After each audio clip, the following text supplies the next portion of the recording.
बात करते हैं हिंसा की आग में धधक रहे बांग्लादेश की। छात्र नेता और इनकलाब मंच के प्रवक्ता उस्मान हादी का आज ढाका में सुपुर्द खाक किया जा रहा है और इस मौके पर भारी भीड़ जमा है। हादी के जनाजे में मोहम्मद यूनुस भी शामिल है और हादी को लेकर बांग्लादेश की अंतरिम सरकार ने एक दिन के राष्ट्रीय शोक का भी ऐलान किया है।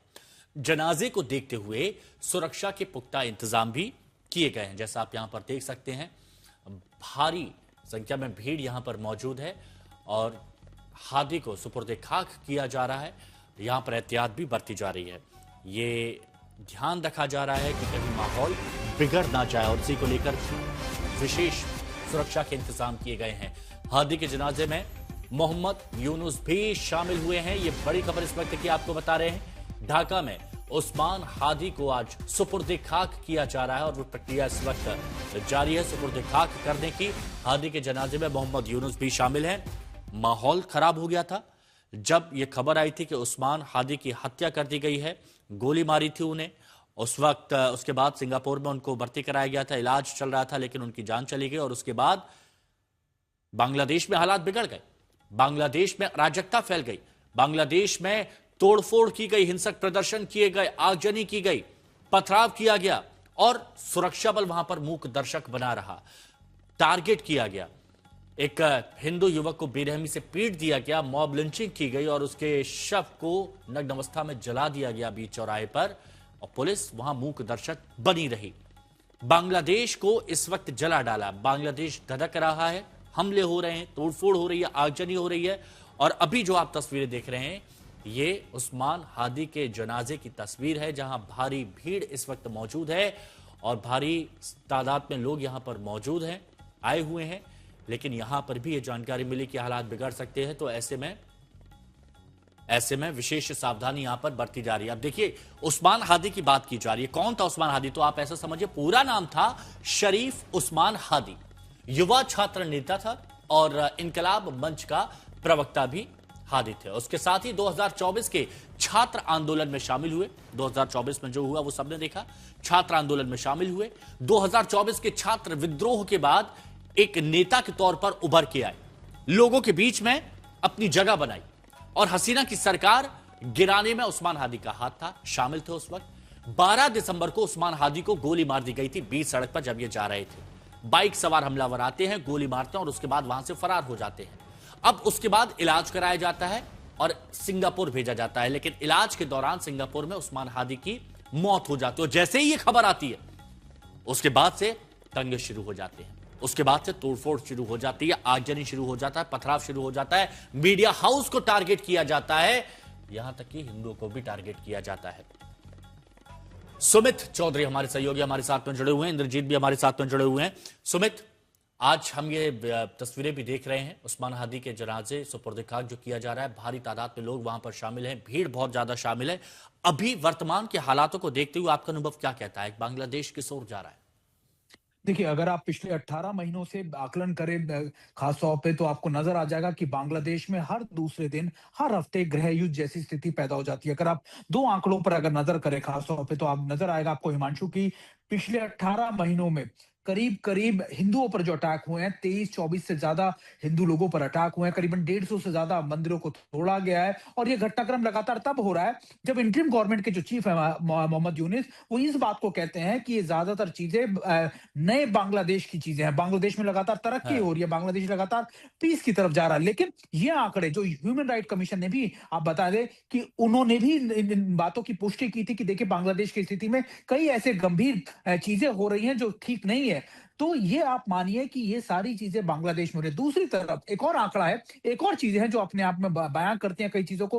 पिछले 18 महीनों में बांग्लादेश में करीबन 24 से ज्यादा नई पॉलिटिकल पार्टीज आई हैं। करीबन इस समय बांग्लादेश के अंदर 60 से ऊपर पॉलिटिकल पार्टीज हैं, 24 के करीब जो है पॉलिटिकल पार्टीज नहीं आई है और सबका जो आपके देख सकते हैं कि झुकाव हो, आइडियोलॉजी हो, वो एंटी इंडिया सेंटिमेंट्स को लेकर ज्यादा है। वो लगातार उन चीजों को प्रोवोक कर रहे हैं। तो आप मानिए कि शायद सरकार ये होने देना चाह रही है, एजेंसीज लगातार उसको प्रोवोक कर रही है और अभी भी इस हादी के, यानी ये स्टूडेंट जो आप कह सकते हैं लीडर के तौर पर हादी जिस तरीके से एमर्ज किए हैं, पिछले 1 सालों में एमर्ज किया था, उसकी चीजों को भी अगर आप देखें, आप समझेंगे कि ये सारा इंटरनल मैटर था बांग्लादेश का, क्योंकि ये जो हमलावर शख्स थे ये हादी के साथ ही इन्वॉल्व थे। बताया ये भी जाता है, जो बांग्लादेश की खुद इंटरनल आप कह सकते हैं रिपोर्ट बताती है कि ये दोनों शख्स कैंपेन में उसके साथ थे, लगातार जुड़े हुए थे।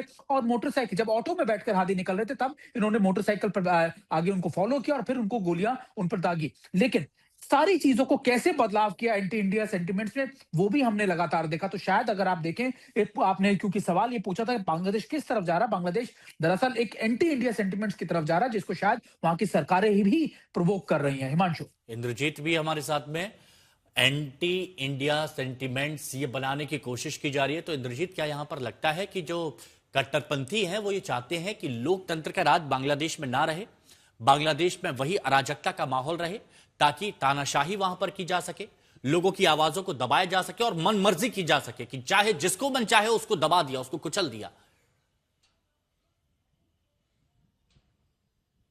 देखिए, अगर बांग्लादेश की राजनीति को जो जो जानकार है, जो फॉलो करते हैं, वो साफ तौर पे ये कह रहे हैं कि देखिए 25 तारीख को बीएनपी के जो एक्टिंग प्रेसिडेंट है, चेयरमैन है, तारिक रहमान, खालिदा जिया के पुत्र, वो बांग्लादेश वापस आ रहे हैं 18 सालों के बाद। अब आप सोच सकते हैं बांग्लादेश की पॉलिटिक्स बाइपोलर रहा है। हालांकि सुमित कह रहे थे कि बहुत सारे नए ऐसे पॉलिटिकल पार्टीज हैं जो उभर के आई हैं, जैसे एनसीपी, जो छात्र आंदोलन के जरिए हसीना की सरकार को गिराया गया था, उन्हीं छात्रों ने एनसीपी या नेशनल सिटीजन्स पार्टी उन्होंने बनाया है। लेकिन उसका ज्यादा संगठन नहीं है, ऑर्गेनाइजेशन नहीं है। हालांकि छात्रों के बीच में उनकी काफी पॉपुलैरिटी है, लेकिन बांग्लादेश की राजनीति अभी भी बाइपोलर बनी हुई है, जहां एक और बीएनपी है जो सत्तारूढ़ पार्टी थी कभी, और अवामी लीग है जिसको जो क्षमता में कुछ दिन पहले थी, लेकिन उनको हटा दिया गया है। अब पूरी अवामी लीग की लीडरशिप भारत में है, शेख हसीना खुद भारत में है। अब इस संदर्भ में अगर आप देखें तो अवामी लीग के सपोर्टर्स बांग्लादेश में चाहे ही हो, लेकिन उनके लीडर्स जो है वो इस वक्त भारत में है, और उनके खिलाफ काफी गुस्सा, जनाक्रोश बांग्लादेश में अभी भी है।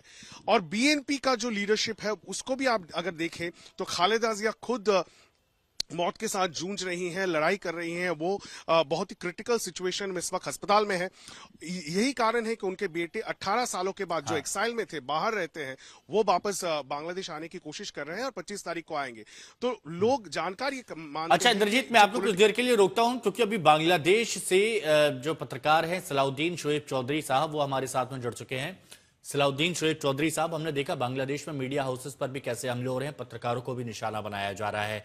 बांग्लादेश में अभी जो हालात हैं उसके पीछे की आप खास वजह क्या मानते हैं? बहुत बहुत धन्यवाद। देखिए, पिछले साल की तख्ता पलट के बाद पाकिस्तानी आर्मी और आईएसआई को 54 इयर्स के बाद मौका मिला बांग्लादेश में फिर लफड़ा करने की। और हम सब जानते हैं कि यूनुस खुद पाकिस्तानी आईएसआई के कठपुतली है, और इसके साथ मिलकर पाकिस्तान कोशिश कर रहे हैं बांग्लादेश को पूर्व पाकिस्तान, फिर से पूर्व पाकिस्तान बनाने के लिए। मगर ये कभी कामयाब होने वाला है नहीं।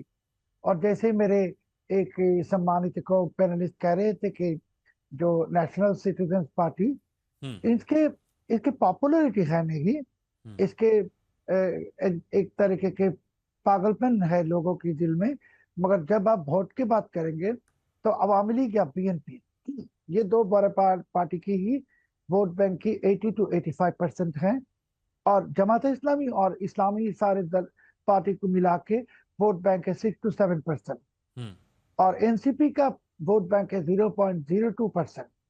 तो यूनुस खुद समझते हैं कि अगर चुनाव होगा तो यूनुस को वापस आने की कोई स्कोप नहीं है। इसके लिए वो चाहते हैं, वो जो छात्र लोग एनसीपी ये चाहते हैं कि यूनुस इलेक्शन ना करे, चुनाव ना करे, और यूनुस बांग्लादेश की इसके जो अभी जो इसके जो इंटीरियम रेजिम है, इसको ये विप्लवी क्रांतिकारी सरकार घोषणा करके यूनुस खुद सुप्रीम लीडर बन जाए ईरान की तरह।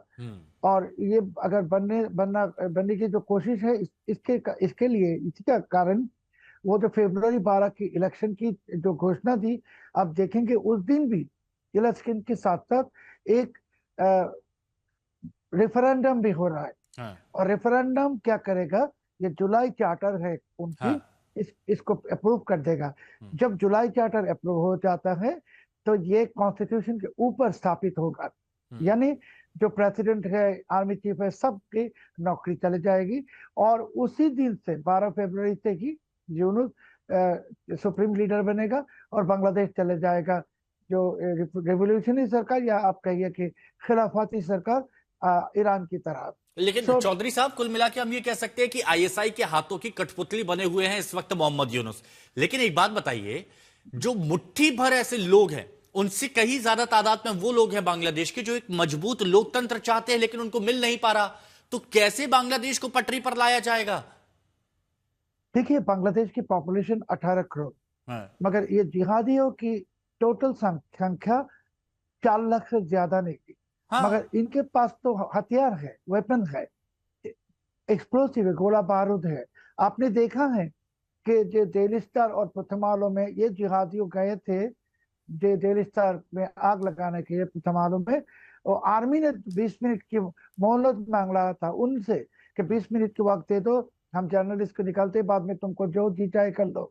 सो हमारे को लगता है कि ये जिहादियों जो काम कर रहे, इसके वजह कारण है कि हमारे आर्मी के और जनरल वक़ार-ए-ज़मान के चुप रहना, कि ये जो चुप रह के इनके जो ताकत को और भी बढ़ा दिया। अगर आर्मी एक्शन में जाता है, एक्टिव होता है, तो 24 घंटे में ये जिहादी एकदम गुम हो जाएगा, कोई कहीं भी नहीं दिखाई देगा। अभी प्रॉब्लम बांग्लादेश का है कि हमारा जो आर्मी है ये खुद जिहादियों को अपीस कर रहा है कि जिहादी के खिलाफ कोई एक्शन नहीं ले रहे, और यही मेन प्रॉब्लम का है। और ये तो सबसे बड़ी बात है, सबसे बड़ी दिक्कत है, क्योंकि यहां पर एक हिंदू युवक की हत्या कर दी जाती है, वहां पर भीड़ है, अराजकता हावी हो जाती है, और वहां पर लोग आते हैं, क्या कहते हैं कि आप यहां से हट जाइए, आप यहां से चले जाइए, हम आपको गिरफ्तार नहीं करेंगे, बस शव हमें दे दीजिए। लेकिन उसके बावजूद ये भीड़, ये अराजक लोग, ये उपद्रवी दंगाई क्या करते हैं? आग लगा देते हैं। और यहां पर अब समझना होगा बांग्लादेश की जनता को कि उन्हें देश को कैसे चलाना है। मोहम्मद यूनुस तो आईएसआई की कठपुतली बने हुए। बहुत बहुत शुक्रिया आप सभी का हमारे साथ जुड़ने के लिए।